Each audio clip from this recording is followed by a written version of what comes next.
जन्म पर्व दिना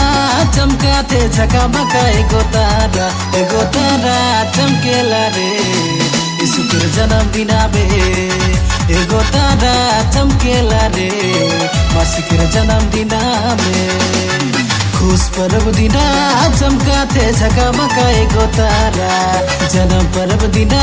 चमका थे झकामका एगो तारा चमकेला रे यीशुकर जन्म दिना बे एगो तारा चमकेला रे यीशुकर जन्म दिना में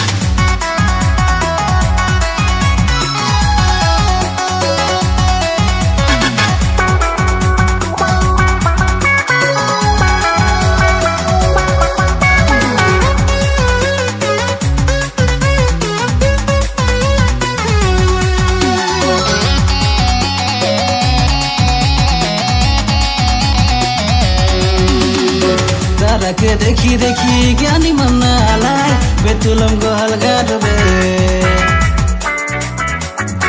तारा के देखी देखी ज्ञानी मन आलाय बेतुलम गहल गाडबे एगो तारा चमकेला रे यीशुकर जन्म दिना बे एगो तारा चमकेला रे मसीहकर जन्म दिना बे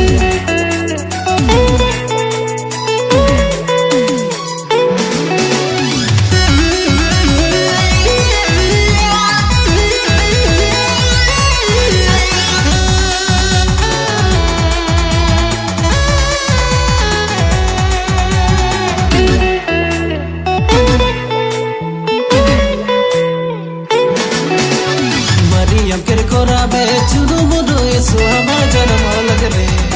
चारानी उपारे कोहल घरे यसु जन्म होलग रे मरियम के कोराबे चुनु मुडु यसु हमार जन्म होलग रे चारानी उपारे कोहल घरे यसु जन्म होलग रे एगो तारा चमकेला रे यीशुकर जन्म दिना बे एगो तारा चमकेला रे मसीहकर जन्म दिना में खुश पर्व दिना चमका थे झकामका एगो तारा जन्म पर्व दिना चमका थे झकामका एगो तारा